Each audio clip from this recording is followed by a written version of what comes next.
ಮೈಸೂರಿನ ಉದಯಗಿರಿಯಲ್ಲಿ ಪೊಲೀಸರು ಜೊತೆಗೆ ಪೊಲೀಸ್ ಕಚೇರಿ ಮೇಲೆ ಕಲ್ಲು ತೂರಾಟವನ್ನು ನಡೆಸಿದ ಪ್ರಕರಣಕ್ಕೆ ಸಂಬಂಧಿಸಿದಂತೆ ನಮ್ಮ ಜೊತೆಗೆ ಮಾತನಾಡೋದಕ್ಕೆ ಈಗ ಶ್ರೀರಾಮ್ ಸೇನೆಯ ಸಂಸ್ಥಾಪಕರು ಆಗಿರುವಂಥ ಪ್ರಮೋದ್ ತಾಲಿಕ್ ಜಿ ಅವರಿದ್ದಾರೆ. ಅವರನ್ನು ಕೂಡ ನಾನು ಮಾತಾಡ್ತೀನಿ. ಸರ್, ಏನು ಪೊಲೀಸರ ಮೇಲೆ ಕಲ್ಲು ತೂರಾಟ ಆಗತ್ತೆ, DCP ಕಾರನ್ನು ಬೆನ್ನಟ್ಟಿಕೊಂಡು ಏನು ಕಲ್ಲೆಸಿತಾರೆ, ಆದರೂ ಕೂಡ ಈವರೆಗೂ ಕೇವಲ 16 ಜನ ಆರೋಪಿಗಳನ್ನು ಬಂಧಿಸಿದ್ದಾರೆ ಮತ್ತು ಕೆಲವೊಂದಿಷ್ಟು ರಾಜಕೀಯ ನಾಯಕರು ಏನು ಅಸಂಬದ್ಧ ಹೇಳಿಕೆ ಕೊಡ್ತಿದ್ದಾರೆ ಅನ್ನುವಂಥದ್ದು. ಸರ್,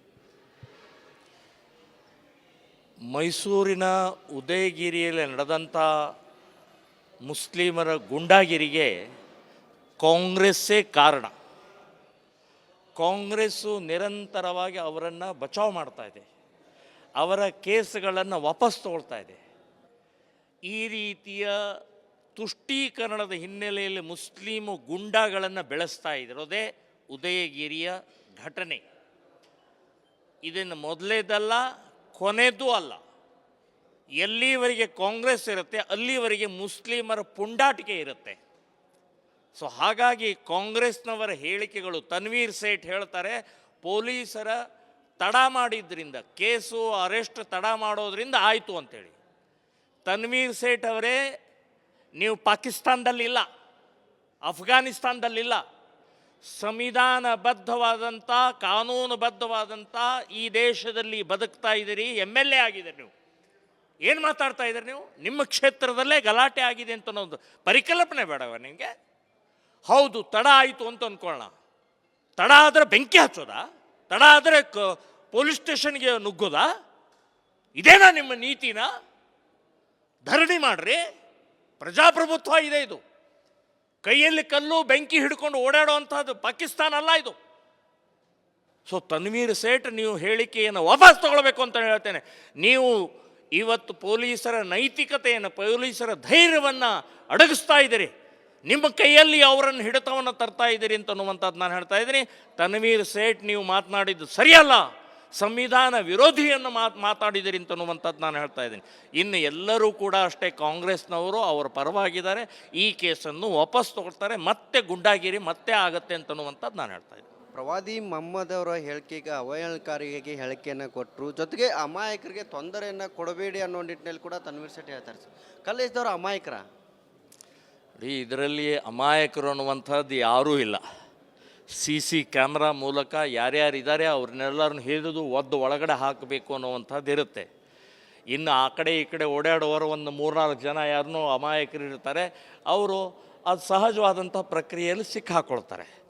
ಇನ್ನು ಇದರಲ್ಲಿ ಬಿಡುಗಡೆ ಆಗಿ ಇದರಲ್ಲಿ ಯಾರನ್ನೋ ಬಿಡಬೇಕು ಅನ್ನುವಂಥದ್ದು ಮಾತನ್ನು ಯಾವತ್ತೂ ಆಗಬಾರದು. ಈ ರೀತಿಯ ಪ್ರವೃತ್ತಿ ಇದೆಯಲ್ಲ, ಮಾನಸಿಕತೆ ಇದೆಯಲ್ಲ, ಗೂಂಡಾಗಿರಿ ಮಾನಸಿಕತೆಗೆ ಕುಮ್ಮಕ್ಕು ಕೊಡುವಂಥದ್ದು ಕಾಂಗ್ರೆಸ್ಸಿನ ನೀತಿ ಇದೆಯಲ್ಲ, ನೀವು ಬದಲಾಗಬೇಕು. ಇಲ್ಲಾಂದರೆ ದೇಶವನ್ನು ಹಾಳು ಮಾಡುವಂಥ ಪ್ರಕ್ರಿಯೆಯನ್ನು ನೀವು ಮಾಡ್ತೀರಿ ಅಂತನ್ನುವಂಥದ್ದು ನಾನು ಹೇಳ್ತೇನೆ. ಕಾನೂನಿಗೆ ರಕ್ಷಣೆ ಕೊಡುವಂಥ ಪೊಲೀಸರ ಮೇಲೆ ಹಲ್ಲೆ ಆಗುತ್ತೆ. ಜೊತೆಗೆ ಈ ರೀತಿ ಆಗೋದ್ರಿಂದ ಕೆಲವೊಂದಿಷ್ಟು ರಾಜಕೀಯ ನಾಯಕರ ಹೇಳಿಕೆ ಬಗ್ಗೆ ಏನು ಹೇಳ್ತೀರಿ? ನೋಡಿ, ರಾಜಕೀಯ ನಾಯಕರು, ಅದರಲ್ಲಿ ಕಾಂಗ್ರೆಸ್ ನಾಯಕರು ಹೇಳುವಂಥ ಪ್ರಕ್ರಿಯೆ ಏನಿದೆ, ಮುಸ್ಲಿಮರ ಬಚಾವ್ ಮಾಡೋ ಸಲುವಾಗಿಯೇ. ಇನ್ನು ಪೊಲೀಸರ ಧೈರ್ಯವನ್ನು, ಪೊಲೀಸರ ನೈತಿಕತೆಯನ್ನು ಕುಗ್ಗಿಸುವಂಥ ಪ್ರಯತ್ನವನ್ನು ಇವತ್ತು ಮುಸ್ಲಿಂ ಗೂಂಡಾಗಳು ಮಾಡ್ತಾ ಇದ್ದಾರೆ. ಅವ್ರ ಮೇಲೆ ಕಲ್ಲೆಸೋದು, ಅವರನ್ನೇ ಬೆಂಕಿ ಹಚ್ಚೋದು, ಅವರ ವಾಹನಗಳನ್ನು ಓಡಿಸೋದು. DCP ಕಾರನ್ನು ಓಡಿಸ್ತಾರೆ ಸರ್, ಕಲ್ಲೆಸಿ. DCP ಕಾರು ಅಷ್ಟೇ ಅಲ್ಲ, ನಾನು ಹೇಳೋದು ರಾಗಿಗುಡ್ಡದಲ್ಲಿ, ಅದಂಥ ಶಿವಮೊಗ್ಗದ ರಾಗಿಗುಡ್ಡದಲ್ಲಿ SP ಹೋಗ್ಬೇಕಾಯ್ತು. ವಿಡಿಯೋದ ಮೂಲಕ ಒಬ್ಬ SP ಸಮಾಜದ ರಕ್ಷಕರವರು.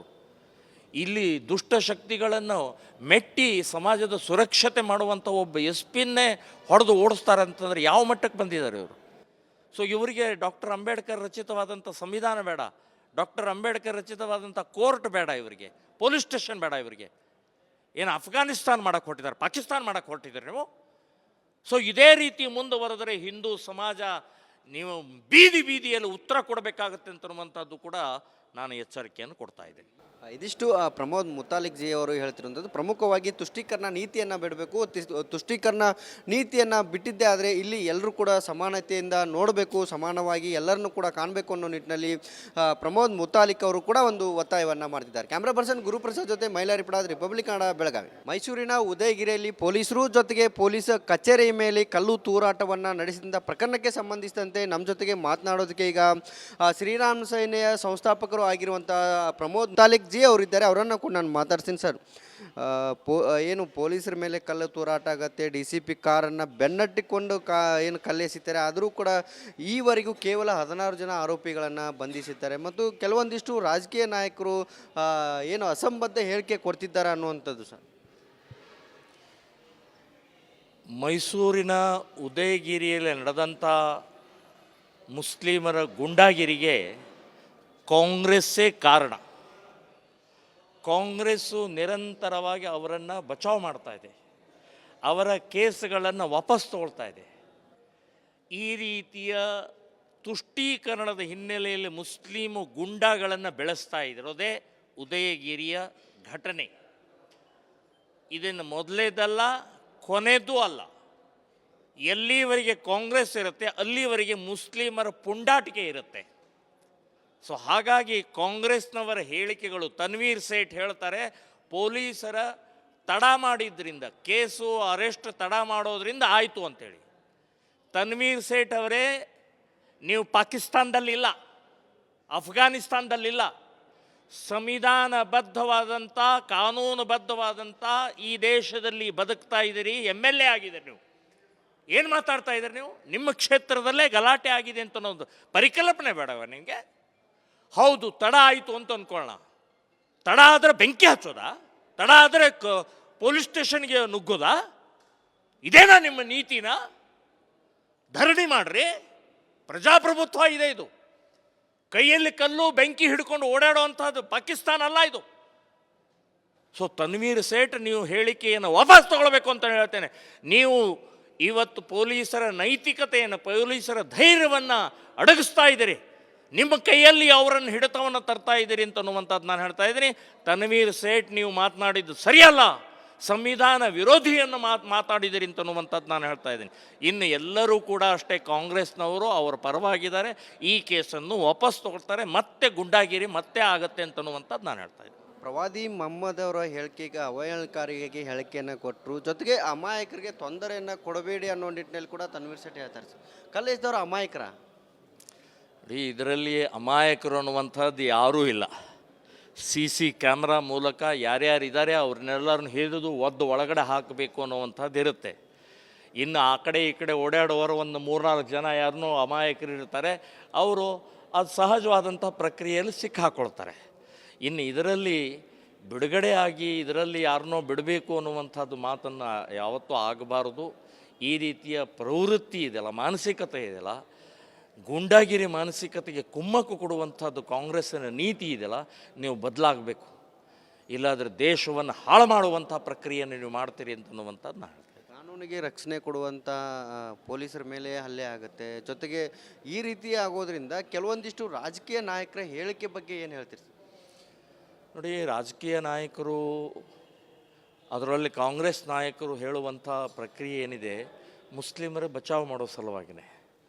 ಇನ್ನು ಪೊಲೀಸರ ಧೈರ್ಯವನ್ನು, ಪೊಲೀಸರ ನೈತಿಕತೆಯನ್ನು ಕುಗ್ಗಿಸುವಂಥ ಪ್ರಯತ್ನವನ್ನು ಇವತ್ತು ಮುಸ್ಲಿಂ ಗೂಂಡಾಗಳು ಮಾಡ್ತಾ ಇದ್ದಾರೆ. ಅವ್ರ ಮೇಲೆ ಕಲ್ಲೆಸೋದು, ಅವರನ್ನೇ ಬೆಂಕಿ ಹಚ್ಚೋದು, ಅವರ ವಾಹನಗಳನ್ನು ಓಡಿಸೋದು. DCP ಕಾರನ್ನು ಓಡಿಸ್ತಾರೆ ಸರ್, ಕಲ್ಲೆಸಿ. DCP ಕಾರು ಅಷ್ಟೇ ಅಲ್ಲ, ನಾನು ಹೇಳೋದು ರಾಗಿಗುಡ್ಡದಲ್ಲಿ, ಅದಂಥ ಶಿವಮೊಗ್ಗದ ರಾಗಿಗುಡ್ಡದಲ್ಲಿ SP ಹೋಗ್ಬೇಕಾಯ್ತು. ವಿಡಿಯೋದ ಮೂಲಕ ಒಬ್ಬ SP ಸಮಾಜದ ರಕ್ಷಕರವರು. ಇಲ್ಲಿ ದುಷ್ಟಶಕ್ತಿಗಳನ್ನು ಮೆಟ್ಟಿ ಸಮಾಜದ ಸುರಕ್ಷತೆ ಮಾಡುವಂಥ ಒಬ್ಬ SP-ನ್ನೇ ಹೊಡೆದು ಓಡಿಸ್ತಾರೆ ಅಂತಂದರೆ ಯಾವ ಮಟ್ಟಕ್ಕೆ ಬಂದಿದ್ದಾರೆ ಇವರು?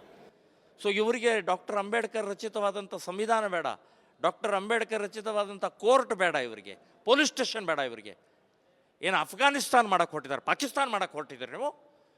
ಸೊ ಇದೇ ರೀತಿ ಮುಂದುವರೆದರೆ ಹಿಂದೂ ಸಮಾಜ ನೀವು ಬೀದಿಯಲ್ಲಿ ಉತ್ತರ ಕೊಡಬೇಕಾಗತ್ತೆ ಅಂತನ್ನುವಂಥದ್ದು ಕೂಡ ನಾನು ಎಚ್ಚರಿಕೆಯನ್ನು ಕೊಡ್ತಾ ಇದ್ದೀನಿ.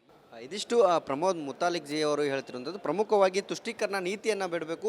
ತುಷ್ಟೀಕರಣ ನೀತಿಯನ್ನು ಬಿಟ್ಟಿದ್ದೇ ಆದರೆ ಇಲ್ಲಿ ಎಲ್ಲರೂ ಕೂಡ ಸಮಾನತೆಯಿಂದ ನೋಡಬೇಕು, ಸಮಾನವಾಗಿ ಎಲ್ಲರನ್ನೂ ಕೂಡ ಕಾಣಬೇಕು ಅನ್ನೋ ನಿಟ್ಟಿನಲ್ಲಿ ಪ್ರಮೋದ್ ಮುತಾಲಿಕ್ ಅವರು ಕೂಡ ಒಂದು ಒತ್ತಾಯವನ್ನು ಮಾಡ್ತಿದ್ದಾರೆ. ಕ್ಯಾಮ್ರಾ ಪರ್ಸನ್ ಗುರುಪ್ರಸಾದ್ ಜೊತೆ ಮೈಲಾರಿ ಪಡಾದ್, ರಿಪಬ್ಲಿಕ್ ಕನ್ನಡ, ಬೆಳಗಾವಿ.